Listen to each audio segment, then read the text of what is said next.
We are in the Philadelphia Visitor Center, and we are getting ready to go see Liberty Bell and Independence Hall.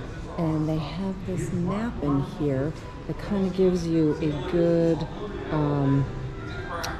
look at where everything is. So we are in the Independence Visitor Center right now, and then we'll walk over to the Liberty Bell, which is just a walk through, and then you make your way down to Independence Hall, which we're told is by tour only. It leaves every half hour on the 15 and the 45 of the hour. They take about 70 people in at a time, so we're going to head over there. But give you a little bit of a look at downtown Philadelphia by map. Okay, this is the outside of the Independence Visitor Center that we were just in. And they are open 9 to 5. And then directly across behind this area is Independence Hall, but this area is where the Liberty Bell is, and that's where we're going to be heading into now to go see it. We are outside of the area that we're going to go in to see the Liberty Bell, but there is a plaque here talking about archaeologists digging, and one of the things that they found was the president's house that was here in Philadelphia, and hopefully you can see that through the glare. It's the original brick work for the house.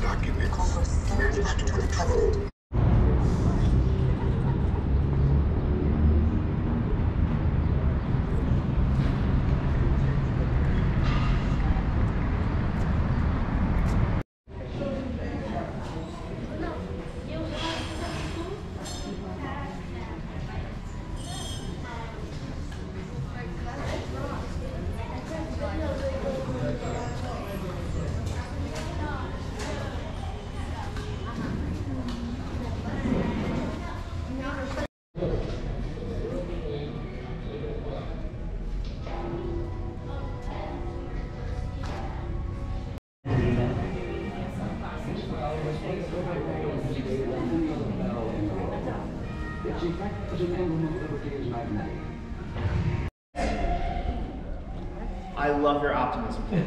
But unfortunately, it did not work. Because they did ring this again, February 23rd, 1846, in honor of George Washington's birthday, a day late, but still an honor. And when they rang it again, a new hairline fracture formed. Starting the P of Philadelphia, going through the word and going all the way through the word Liberty and beyond. See that little hairline fracture there? Do you think it's safe for us to ring this bell anymore? No, unfortunately not. That's why the iron clapper, which would normally ring the bell, is actually locked shut. So that's the story of the cracks of the bell. Did you guys have any other questions? No worries. So they fixed the first one? Yes.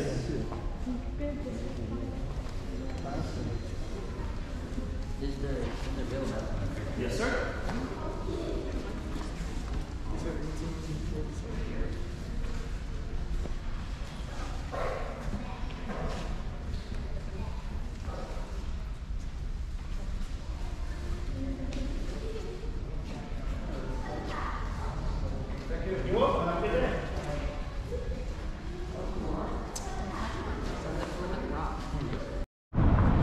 Now I'm trying to see, if you take a look on the ground, you can see the outline of the buildings that are in front of us. And that one is the old City Hall used by the U.S. Supreme Court. And then this one, which is that there, is Congress Hall, and this was built as the county courthouse, and that makes up Independence Hall, built as the Pennsylvania State House.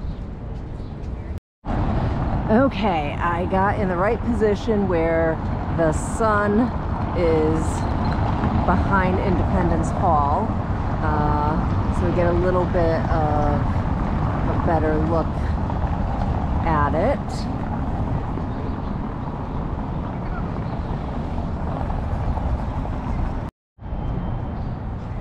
We are currently waiting for our tour, so we're on the back side of Independence Hall, and this is called Independence Square. We are entering in. We're gonna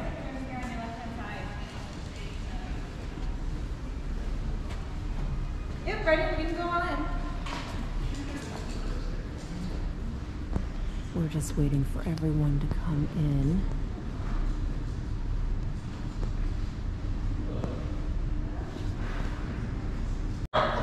There you go. Ladies and gentlemen, welcome to Independence Hall. We call this place Independence Hall. That's the only name we really know about it.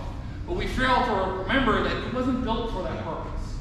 You are standing in what was built to be the Pennsylvania State House, the Capitol building for the colony of Pennsylvania. Construction actually began the same year George Washington was born. 1732, on the edge of the city of Philadelphia, they started building the building. And it would take Pennsylvania near about 20 years to fully finish it. Well, the building itself, 3 branches of government, above our heads, an area I can't take you, is the governor's office. That's on the 2nd floor. Across the hall, which we'll see in a minute, is legislative chambers. So by process of elimination, this is judicial. It's a courtroom. If you have not guessed already, it is the courtroom. It's the home of the colonial court system. It's the home of the state court system. But it stayed a courtroom even after this stopped being a state capitol building. In 1799, Pennsylvania voted to move its capital. A lot of the states here in this country have occasionally shifted their capital. The nation has a couple of times. It left Philadelphia in 1799, went to Lancaster, and all the way up to Harrisburg. So what did they use the courtroom for? They continue to use it because look at it, folks. Ignore the old furniture for just a moment. Imagine a trial was happening here right now.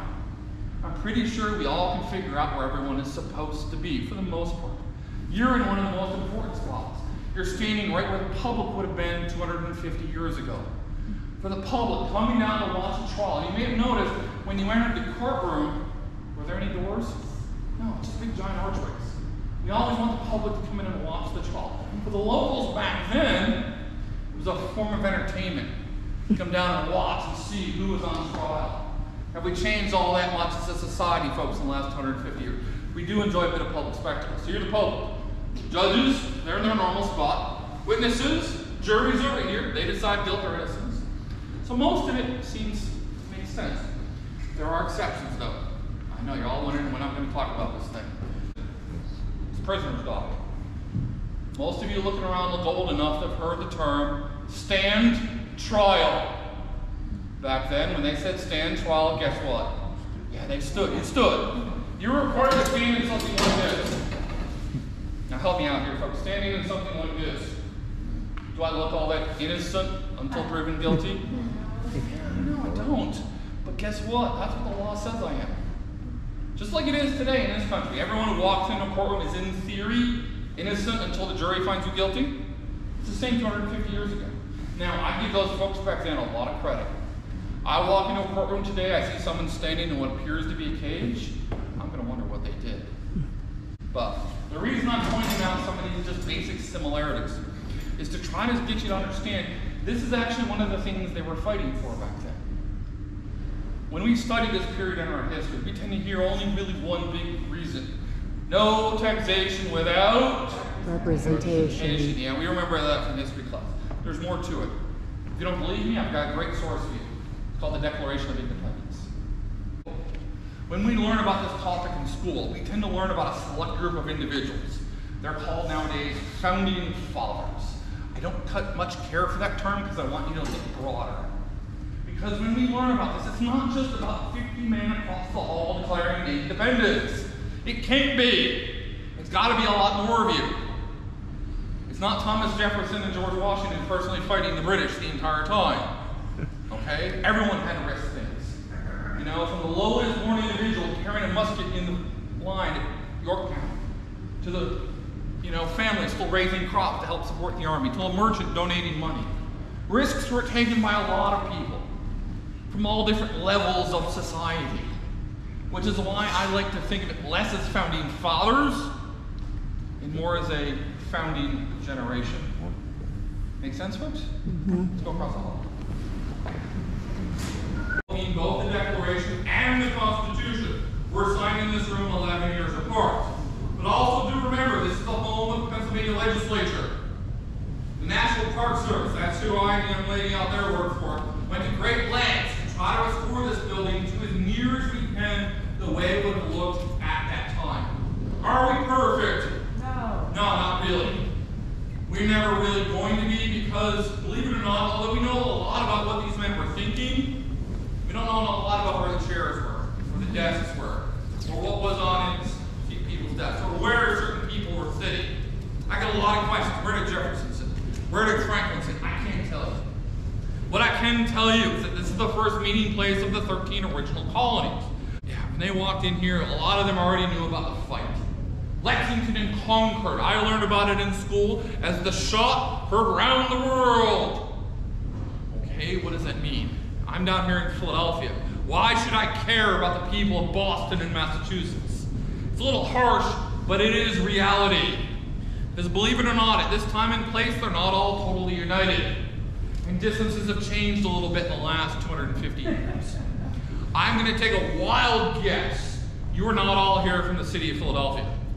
Think about how easily we travel in our modern era. We jump from state to state to state, sometimes without even thinking about it. For these folks back then, one of you, say my young friend with his illegal drink in his hands, traveling from Philadelphia to Boston, going one way, it's going to take him about 1 week to get there. He could have easily said, I'll worry about the fighting when it's closer, when it's in my backyard. For them to say, you come at one of us, you come at all of us, it's an important step. If they are to fight, what is the fight about? Remember, fighting broke out in 1775, folks. What year did we actually declare independence? 1776. In fact, it's about a year from the time Washington left to go command that army outside of Boston before they even introduced the topic of independence for debate. Resolved that these United Colonies are, and right out to be, free and independent states. I like that. But even if they are within just a few days, most of these men are there. They also realize it's not just 50 men in a room declaring independence. It's got to be more. So they got to write a declaration. That's the assignment of Jefferson, his committee. Yeah, he does get help. Benjamin Franklin, John Adams, Roger Sherman, and Robert Livingston do give him some assistance. When they turn their homework in, they believe it's perfect. At least Jefferson does. Congress takes one look and says, yeah, it needs work. We're going to make some changes. There are about 40 of them. Jefferson, for one, hates them all. He later wrote that they mangled it. But on the 4th of July, guess what? They vote for it and they approve it. And move to have the words of the Declaration of Independence printed on August 2nd by most everyone. Because we expect to see this, right? Right? This is a copy. This is what it looks like now. Yeah, it's not in the best of shape, but it's still around. But does this make us any more independent? Signatures on the bottom. Suddenly the British left, right? Don't we have a war to fight? And hopefully a war to win. We're not doing all that well initially. In fact, at one point, the British will capture the very city you're in. The building you're all standing in becomes a barracks for British troops. Where is Washington and the Army? This is when they're at nearby Valley Forge. First of all, the Army, it's not all farmers. There are people from all different walks of life. And it's not all men. Amazingly enough, there's a lot of women out there, both in a supporting capacity, or we do find many cases of women who disguise themselves so they look like men, so they can fight. There are also Native Americans from at least a couple of different nations I'm aware of. There are also African Americans, both the free and the enslaved. And the question I always ask myself about these people in that army is, why did they do it? So why put yourself through it? Why do it? Slog it day in and day out. Why do it? I don't know. I'm just certainly glad they did. In 1783, the British scamper back to London. We're now on our own. Woohoo! Now what? So there's controversy behind the meeting here. But 12 states represented by 55 men at one point or another are here. Now, if you know your history, you know the meeting is by and large in secret. For no other reason than most of these men are going to exceed their authority. Most of the men were not told, you're coming here to Philadelphia to write a brand new constitution. You're coming here to fix one. It's called the Articles of Confederation and Perpetual Union. Thankfully, at least in my book, they took the articles and tossed them in the trash, so to speak. Out with the old ideas. The states are not equal. Should not have equal representation in Congress, many said. It should be based on the only fair method. Population. Does your state have more people? You deserve more say. Presidency, whoever it's going to be, who it has to be, is actually in the room. He's sitting behind me. I get a lot of questions about what's original in this room as well. I have one thing I can swear to you on a stack is original.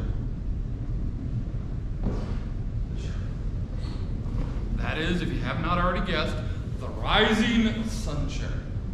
You can kind of see the design in the back. If you want to know why I call that, ask me later. That is the chair used by George Washington. Now, why Washington?